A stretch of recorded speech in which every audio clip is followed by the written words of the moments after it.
It's Tuesday. It's Vanderpump Rules Tuesday, and I'm freezing, reporting live from the studio/nursing home.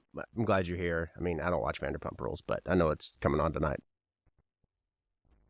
We're talking tonight about 10 haunted retail stores. I'm Nathan. You're you. I'm glad you're here. Why talk about haunted stuff? Because people ask me, what do you like to do for fun when I'm not recording or releasing music? Which, by the way, thanks for 150,000 streams of last time. I'm doing this kind of stuff.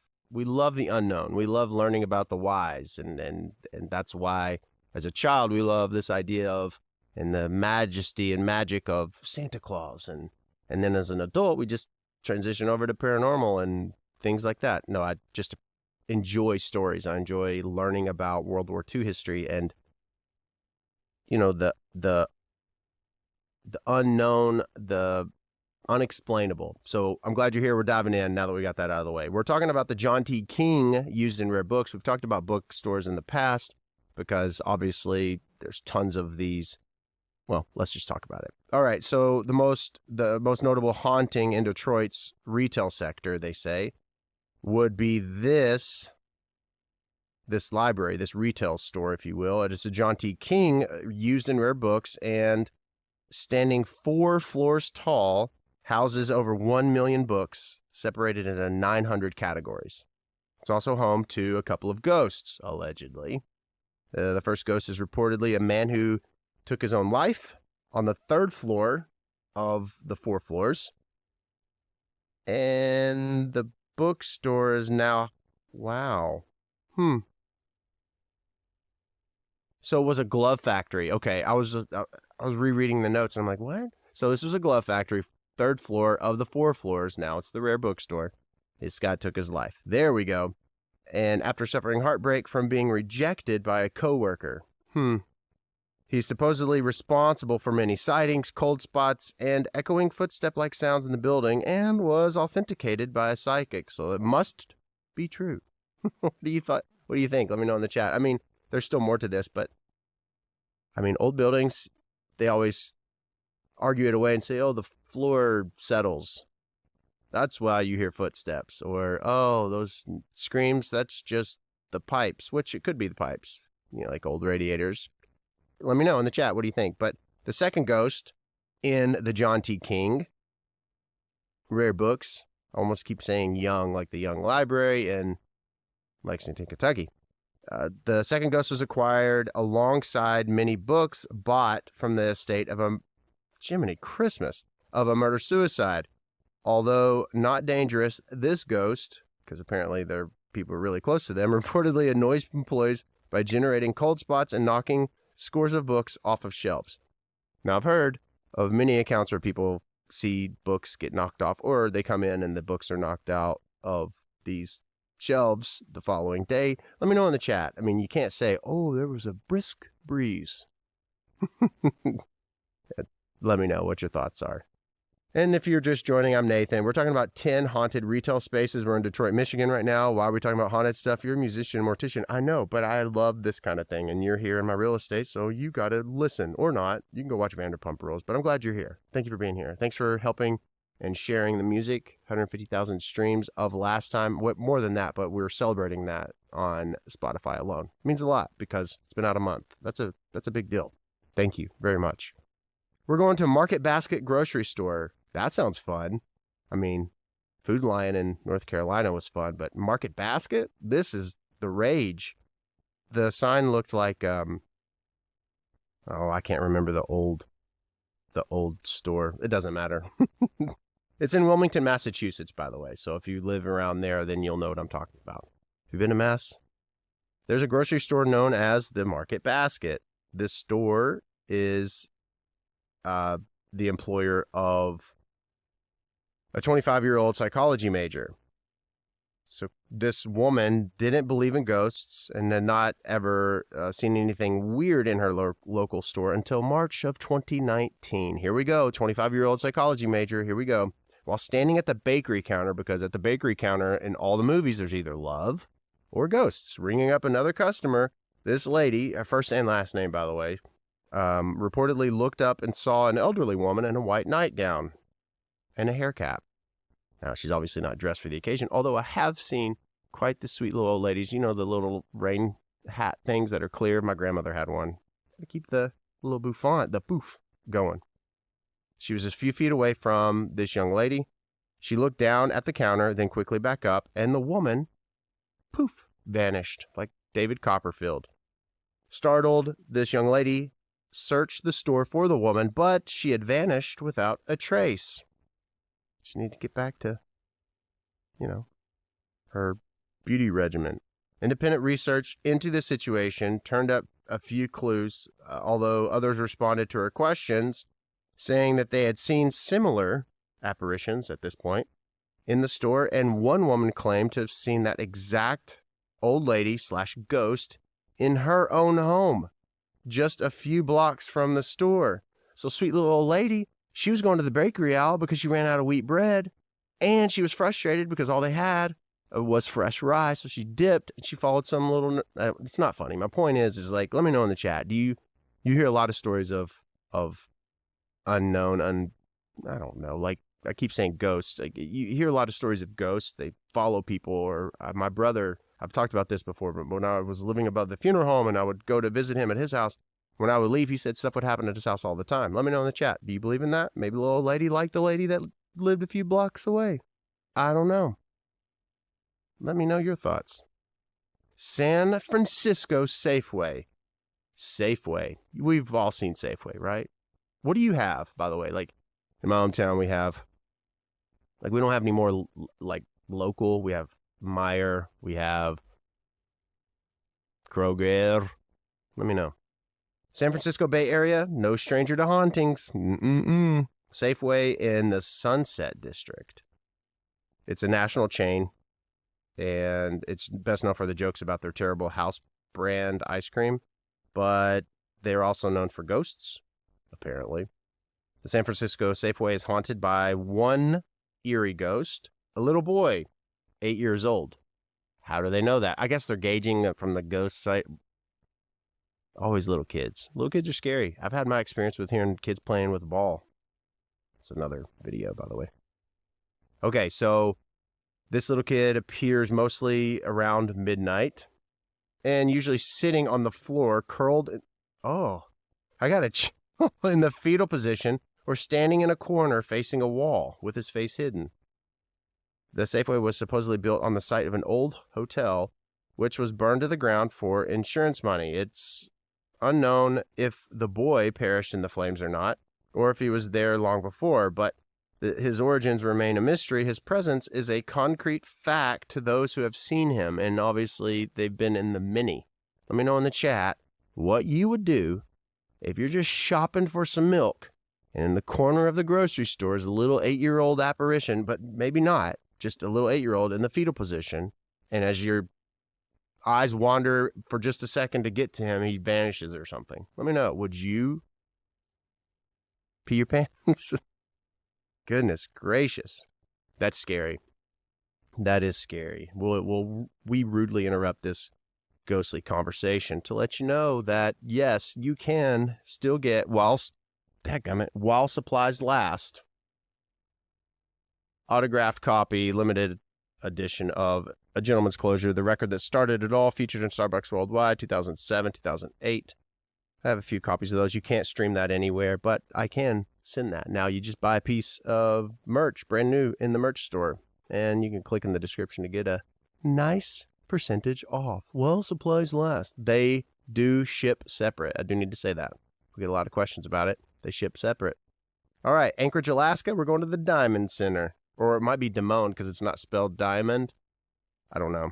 It's a mall. Is a point of some contention. Here we go. I mean, people who live in Alaska, you either really love to hunt fish and just all the wildlife. You were born there. I don't know. I mean, there's a very, very high suicide and depression rate because there's a lot of darkness. It's like dark for months and months. Okay, many people claim that the mall was built on a burial ground. The construction stirring up restless spirits. Others assert that no such burial ground could have existed, as the area was barren and layered with hard permafrost before the mall was built. But the ghosts have to be from the many deaths at the mall. People have died from aneurysms, shootings, and even Freon leaks. Like Freon. Wow. They do seem to all agree that the ghosts are mostly found lurking in bathrooms and hallways, and that the three most frequently cited are the woman, supposedly died while mall walking. You know the mall walkers every day. We had mall walkers. We don't have a mall anymore. Well, my hometown. They're building something else. I don't know. What are they building? But you got those mall walkers every morning. They're just rocking it. They have the tall man. That would be scary. And the child. I don't know what I would find to be scarier. Like a child. Yeah, it'd be a child. What would you find to be the scariest of those three? The woman? Like just picture, I'm not mocking, but if I picture the walker in the mall and in the hallway and or bathroom, you've got some old lady rocking it out. The tall man or the child, which is the most fearful for you? Kid, regardless. I don't care what the other two are doing. The kid. All right, we're in Alabama's Sam's Club. Are you a Sam's Club member? Or are you a Costco guy or gal? All right, Oxford, Alabama. Oh, no. In 2009, they made a mistake, apparently, because they let Walmart build a Sam's Club in their town. Oh, no. This, in and of itself, would not normally cause many problems, per my notes. But this Sam's Club decided to take up residence over an area that required them to bulldoze Native American cultural mounds using the dirt as foundation fill. Yeah. Okay, let's continue. Former mayor of Oxford, Leon Smith, insisted that the mound, this is quoted, by the way, ain't never been a burial ground and was a natural formation and at most used for smoke signals. The fact that the construction was plagued by disasters like sinkholes and severe economic troubles didn't seem to bother the people in charge of the project at all, as they plowed ahead with destroying the rock and dirt mound while the mayor took to claiming he was full-blood Indian in an attempt to... Oh my gosh. This is, this is real. I'm not just saying that. This is real, by the way. He was not Native American, by the way. It was proven that he was not. Although the store itself is not much, bad activity since construction, the numerous setbacks and unfortunate accidents during construction suggested that the land is definitely haunted and or cursed. I wouldn't necessarily put the words haunted or cursed on it. I would put the word disrupted, disrespected. I don't know. Let me know in the chat. I mean, I just know that there's tons of other places, property. And I understand also that you do geo tracking to know where to place specific buildings, businesses. You watch traffic patterns. You don't want to just put some business in the middle of nowhere because location is important. Let me know in the chat. I guess, do you think that it was wrong of them? I mean, I do, I guess, if it was known to be a burial ground.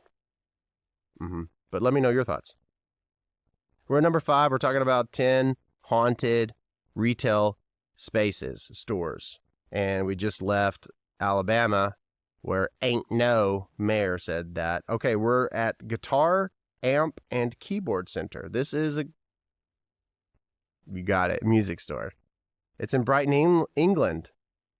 And we're going to talk about this store. The ghost has been caught on video on 2 occasions being messing with customers and merchandise in the store. One video shows the ghost appearing as a full body apparition and striding towards a customer who doesn't notice the ghost.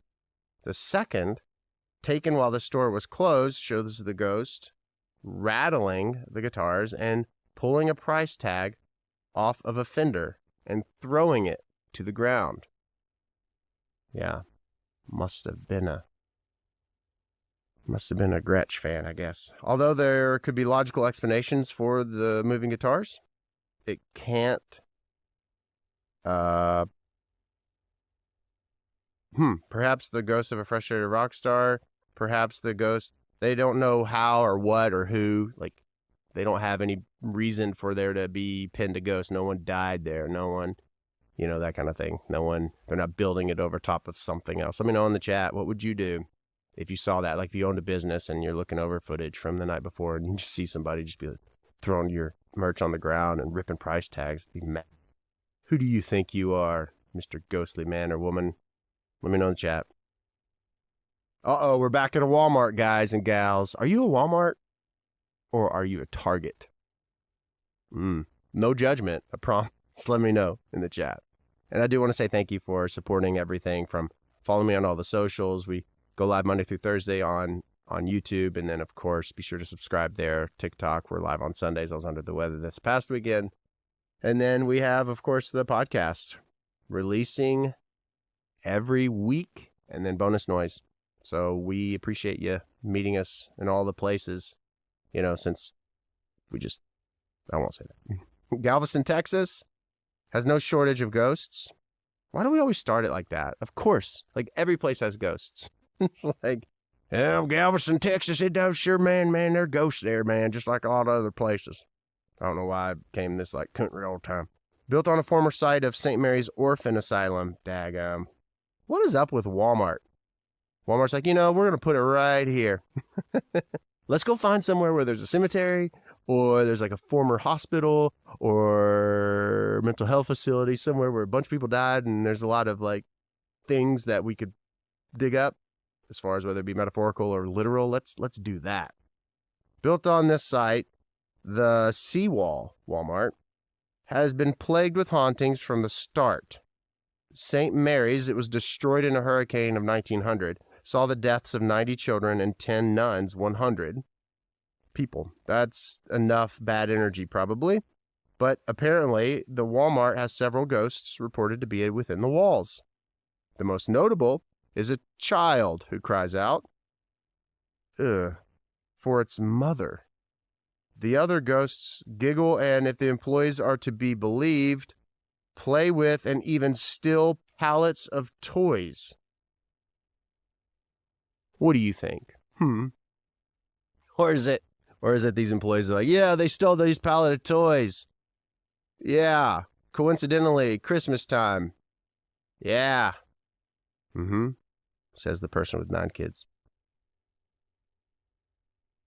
Sunnyvale, Toys R Us. Is Toys R Us? Oh, this is probably before they went, like, do you remember Toys? I would love to go to Toys R Us. I remember when they had one in Owensboro, and then they moved it out. So sad. But you go in, look at all the toys. It was a kid's dream. You're just like, wow. California, according to legend, Crazy Johnny was a... What has this space become, guys? Crazy Johnny was a preacher employed by one Martin Murphy, who owned the land that the Toys R Us was built on. Crazy Johnny suffered from, oh no. I won't say what he's in and suffered from. It's just the disease, okay? He was in love, though, with Martin Murphy's daughter, Elizabeth. She wasn't in love with him. She was in love with a lawyer. Crazy Johnny was so upset by the news that in his grief and rage, he lost his grip on the axe he was using to chop wood and struck his leg, severing the artery and bleeding out in just moments. So he's mad, and you never do anything when you're hungry, angry, lonely, or tired. Of course, he didn't quite stay down. Instead, reportedly, he became the ghost of the Sunnyvale Toys R Us, opening and closing doors, whipping papers around, whispering over the intercom, and frightening several psychic investigators. Okay, so this guy, let me know in the chat. I mean, let's debunk this. I wonder if people have gone in and investigated the area. I'm not sure, but we'll find out maybe one of these days. Let me know in the chat if you think someone was so mad when they die from chopping wood that they're going to haunt the grounds of, I just don't know about that. I don't know. Watching all these crime docs that I watch, that doesn't seem like a strong enough motive to me. What do you think?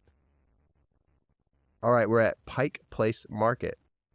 Pike Place, it's like coffee, because it's in Seattle, Washington, and Starbucks is from Seattle, Washington. Good job, everybody. Good job. I know you probably knew that. by the way, I'm really excited because tomorrow at 11 a.m. on the dot, across the country, I'll be playing a new song of mine. More on that in a little bit. Yes. Okay. Seattle, Washington. Here where we are. We are talking about Pike Place Market. Princess Angeline, an elderly Native American woman with a red scarf and basket. Jacob, a young boy who haunts the bead shop. The ghosts, they all have appeared, and they all have distinct personalities and living identities. Nora, the psychic, this is a ghost, by the way, not a living psychic, is said to inhabit a crystal ball in Sheila's magic shop and moves the inventory through all hours of the night. You know, it just gets a little bit unbelievable. It's not like I'm not saying it in this is like, this is unbelievable. I mean, I don't want to disrespect anybody who's had experiences at the Seattle Pike Place Market. If you've been there, maybe you or your family have, let me know in the chat. Have you actually just been there? But I just don't know how that's possible. I don't know. We've done a series on household items that are haunted, and there was a chair. That one really got me in like a very unique way. So there's this chair, and it apparently allegedly had a curse placed upon it, and people who sat in it through the 1900, even up to the 2000s, it's now hanging 20 feet above the ground, suspended from a ceiling. A chair, yeah, because people have sat in it and have been in vehicle accidents hours later, have died, have gotten ill, broken leg. Like, this is a real thing that's happened. Anyway, do you think, zip it, dog, do you think that it's possible for Sheila's Magic Shop's crystal ball to have a ghost living in it? Not living, but like the energy aspect. Last but not least, what does this become? We're at number 1 of 10 haunted retail spaces across the country. Yeah, we've been in the United States, right? Yeah. Atlanta, Georgia. This is a Kroger, murder Kroger. Savannah, Georgia. Oh. No, not Savannah, Georgia. Atlanta, Georgia. All right. Murder Kroger has been the site of 4 murders since 1991 in Atlanta. Atlanta's a big city. Like, it's a big city, so I guess it has a higher chance of crime, and I don't know, but you have comings and goings of men and or women, and let's say they're going through divorces, and people are like, no, they're at Kroger, I'm gonna go. Awful. I don't know. Let's move on. So there's 4 murders. The first, this woman named Cynthia was shot in the parking lot. In 2002, a dead person was found in a car in front of the Kroger, followed by a murder in a building which shared the parking lot with the Kroger, and then yet another shooting in 2015, totaling 4. Though no one had been able to provide evidence of ghosts, many residents of the neighborhood surrounding this Kroger have reported that the entire place has a nasty energy to it, a feeling of anger. They tore it down and put up another Kroger in its place in 2019. The new Kroger, with a roof covered in grass and beehives, has inherited the nickname, but supposedly not the bad juju just yet. Interesting. So the Kroger had 4 murders since 91, or the first one in 91. They tear the building down and then rebuild it in 2019. And now the energy doesn't necessarily feel the same. I can see that. Like, I can see where something has like a bad, I mean, well, of course, why would you want to go somewhere where 4 murders have taken place to buy celery? Let me know. Kroger's my jam, though. I love Kroger. Get some Annie's blueberry waffles sometimes, because sometimes they've been low inventoried for a while. They can't be blaming it on any pandemic. It's so ridiculous. All right, you've sat with me for 10 haunted retail places and spaces. I can navigate through Kroger. I remember the first time I had to go to the grocery store. It sounds really stupid. I know. Trust me, it's really embarrassing. However, there's more to it, so you can't judge me. I don't know where anything is located at this time, and I'm freaking out because I'm trying to get 3 items. I think it was 3 items, and I was like, oh my God. I could not find the fruits, like the fruits and vegetables. And just, as soon as you walk in, it's to the left, and then you have like I was so riddled with anxiety, but we got the job done. Back and forth texting, back and forth phone calls. Yeah, so it's a joke now. I appreciate you being here. Thanks for hanging out with me tonight. I'm very excited about tomorrow at 11 o'clock. We've got a new song coming out. I'll give you a hint. 59? It doesn't matter, 57 or 59. 59 billion hours have been streamed of this particular series and song. Yep. Releasing tomorrow at radio. Flipping the switch nationwide. I'm really excited. Last time still doing really well. It's up a spot. It's 21 at Billboard. I'm really grateful for all the support and love. And it has been a pleasure to hang out with you tonight. I hope you do something kind for someone. Be good to yourself. You're worth it. You're loved far more than you could ever know. Thanks for all the support and the merch, and I will talk to you very soon. Vanderpump rules.